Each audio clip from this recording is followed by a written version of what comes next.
Hola, soy Escapocón y este es el tercer episodio del desafío de los 12 juegos.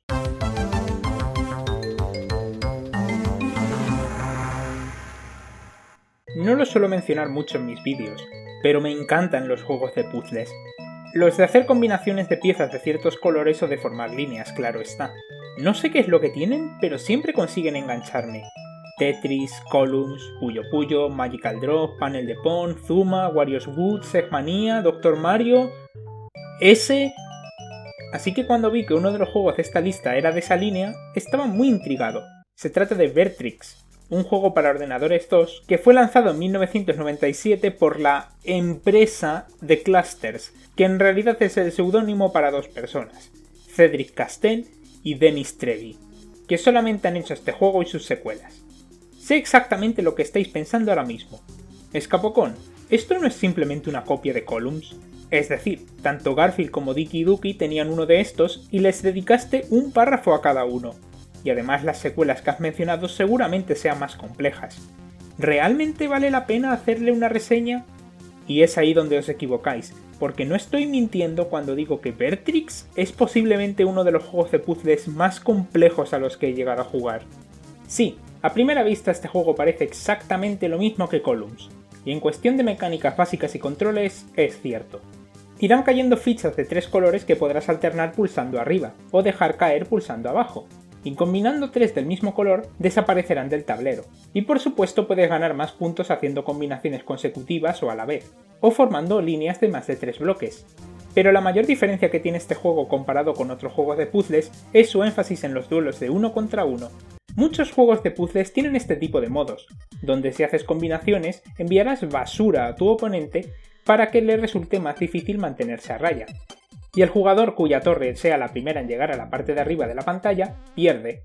Hay variaciones dependiendo de las mecánicas del juego base, pero por lo general estos modos son bastante sencillos. En el caso de Vertrix, donde solamente puedes hacer duelos, ¿sabéis qué cosas tienes para poder acabar con el enemigo o poder defenderte de sus ataques? ¿Veis todo eso? ¿Esa incomprensible tabla de números y símbolos? Esos son los objetos que puedes usar durante la partida. Sí, todos esos. La idea es que cuando haces tres combinaciones seguidas, el juego te envía un bloque de tres colores, pero que está a la izquierda de tu pantalla.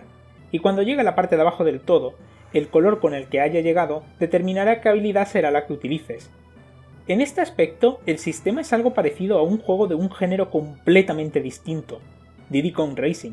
De la misma forma que en ese juego tenías globos de distintos colores que te daban objetos que eran siempre del mismo tipo, en Vertrix cada color de los objetos utilizables tendrá un efecto de una categoría distinta. Existen tres categorías de habilidades de ataque.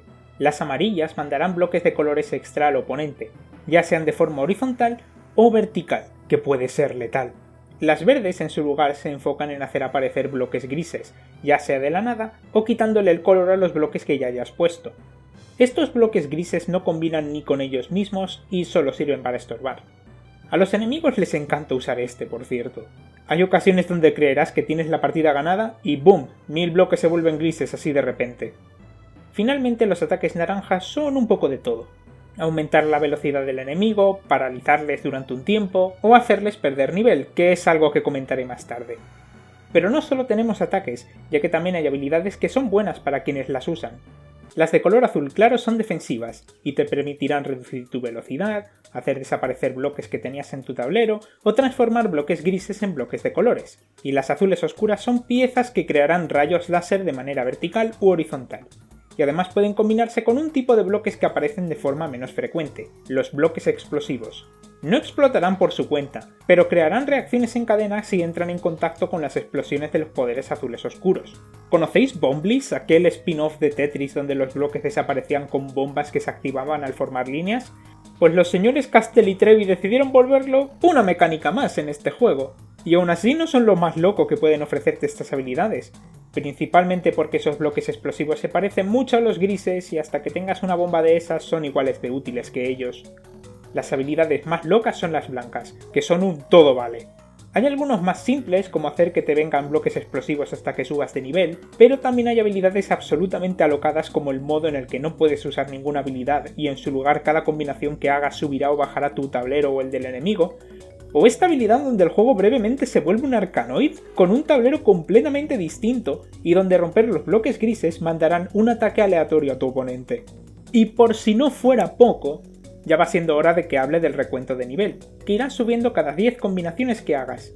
Al llegar al nivel 10, automáticamente ganas la partida, una alternativa a la típica condición de haz que la torre de tu oponente llegue hasta arriba, aunque personalmente es casi como si no estuviera. En todo lo que he jugado solo me pasó 2 veces.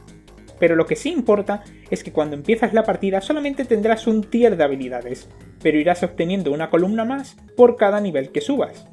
Sí, este es un juego de puzzles con un maldito árbol de habilidades. ¿Veis ahora cómo no es un juego tan simple como parece? A pesar de ser un montón de habilidades, una vez hayas jugado al juego varias veces y hayas descubierto el patrón de cada color, es bastante fácil de entender, además de que no es enteramente random, ya que aunque la habilidad del color específico se elige aleatoriamente, siempre podrás elegir entre los 3 colores del bloque inicial que caiga.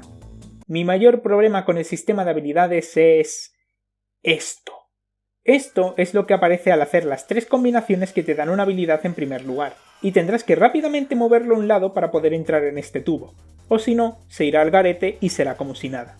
Sé que está así para que sea más difícil usar objetos cuanta más velocidad lleves, ya que dicha velocidad también se aplica a este bloque, y que está hecho así en parte para poder jugar al juego solo con las flechas del teclado o la cruceta de un mando, y como diría George Wood, You can play the game with your left hand and eat pizza in the other. Sin embargo, preferiría un botón dedicado a usar objetos en vez de este condenado bloque, que encima es rosa. Yo no tengo ningún problema con el color, obviamente, pero es que es el color que fue elegido para un último tipo de habilidad que es además el que menos me gusta. Estas habilidades son de intercambio, ya sea de tablero, bloques grises o velocidad. Y a veces puede ser útil y otras veces quieres cambiar tu tablero con el enemigo, pero en su lugar el juego decide cambiar las velocidades, dejándote con una velocidad altísima en un tablero lleno de bloques. Y esto nunca me pasó, pero acorde con el manual, para nerfear estas habilidades tan fuertes, hay una habilidad rosa, que lo único que hace es hacer que tu enemigo use una habilidad gratis. Y ya que estoy hablando de los puntos flojos, este sistema hace que el juego valore más el hacer muchas combinaciones simples seguidas y apenas ofrece ninguna ventaja si realizas esas combinaciones simultáneas que en otros juegos de puzzles te salvarían la vida. ¡Qué descabellado! Y hablando de descabellado, este juego tiene varios personajes y algunos de ellos están calvos. De ahí lo de descabellado. La idea de estos personajes es que cada uno tiene un árbol de habilidades distinto, por lo que algunos tienen más habilidades de un tipo y solo una de otro. Ahí es cuestión de preferencias. ¿Quieres a alguien que tenga más habilidades de ataque o de defensa? O tal vez se te da genial el Arkanoid y te eliges a alguien que solo tiene esa habilidad blanca. ¿O quieres un poco de todo? ¿O un mucho de todo?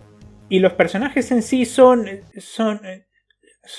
únicos, o sea, tienen nombres graciosos que dicen con voces de mala calidad, como...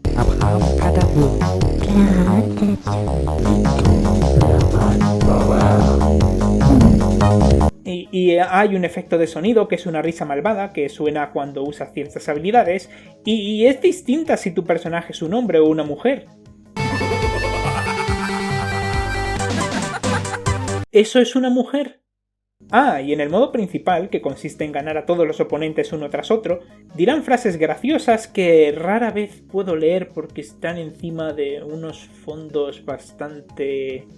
Mirad, ya va siendo hora de comentar otra cosa que todos estaréis pensando. Este juego se ve feo de narices, y no os lo voy a discutir. Sé que la idea es que los personajes sean dibujos animados deformes, pero la elección de modelos 3D pre-renderizados hacen que más bien parezcan criaturas que vería en mis peores pesadillas. ¡Oh! Menos mal que no es real. Y los fondos son imágenes en 3D tan distractorias que hacen que intentar colocar los bloques en su sitio sea más difícil de lo que debería. Pero no diría que todo el apartado técnico es malo. Si tuviera aún mi antiguo sistema de puntuaciones, ni de broma le pondría un 0/2 en aquel apartado. Por ejemplo, me gusta que los bloques sean distintos dependiendo de qué nivel estés jugando. Es algo que siempre me fascina ver en los juegos de puzzles. Sí, en muchos son simplemente bloques o formas genéricas, pero en la cueva prehistórica son huevos de dinosaurio, en el castillo medieval son torreones, en la ciudad futurista tienen números digitales, y en el cine son paquetes de palomitas. ¿Alguien ha dicho palomitas? Genial, guay, te has cargado el OBS. ¿Y ahora con qué voy a grabar el resto de los juegos del desafío? ¿Has probado a apuntar al ordenador con una cámara?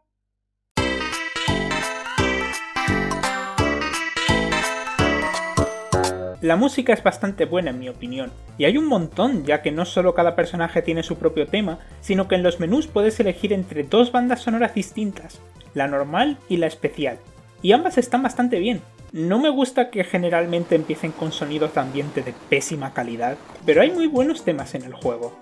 La batalla contra Herman Power en la versión especial me encanta.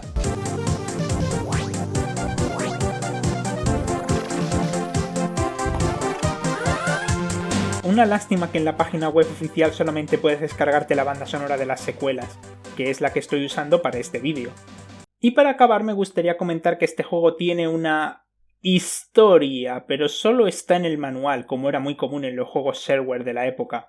No supera la historia de Helios, donde el desarrollador se montó una fantasmada de que el juego en realidad no lo creó él, sino que se lo regalaron los extraterrestres, pero sigue siendo bastante absurda, ya que trata de que Herman Power, una especie de dios del tiempo y las almas, ha abducido a un montón de gente de distintos mundos para participar en su torneo de Vertrix, donde quien le gane recibirá 3 deseos. Hay hasta biografías para cada personaje que son ridículamente extensas. Gracias a este manual ahora sé absolutamente todo sobre Abraham Kadaboom, salvo cómo es su cuerpo más allá de su cabeza. Dentro del juego, en cambio, no hay nada de esto. Al vencer a Herman, el último oponente de este modo y uno que es bastante más difícil que el resto, simplemente hay un texto que dice que lo han vencido. Y ya no hay más en el juego, a menos que quieras rejugarlo con una dificultad más alta, o enfrentarte a un amigo a la CPU en partidas normales o al Pong. Sí que le dieron uso a aquella habilidad del juego base. Vertrix es un gran ejemplo de que las apariencias engañan. Por fuera parece un mero clon de Columns, y uno bastante feo además, pero la complejidad del sistema de niveles, la estrategia con las habilidades y una buena música hacen que sea un título inusual que recomendar a los fans de los juegos de puzzles como yo. No es perfecto y es posible que las secuelas sean tan buenas que jugar al primero ya no valga la pena, pero realmente no hay nada que perder por probarlo. Es decir, el juego está gratis en la página web oficial de Vertrix. Solo hay una cosa que quiero mencionar antes de irme, y es que aunque haya dicho que la música es buena, eso es si la puedes escuchar. Por algún motivo, el juego por defecto está sin volumen, y tendrás que configurar eso con un programa exterior cada vez que vayas a jugar. ¡Es absurdo! Es como aquel chiste que hice en mi antiquísima reseña de Rise of the Robots sobre un hipotético juego donde los fondos están quitados por defecto. Solo que esto es de verdad. ¿A quién se le ocurre poner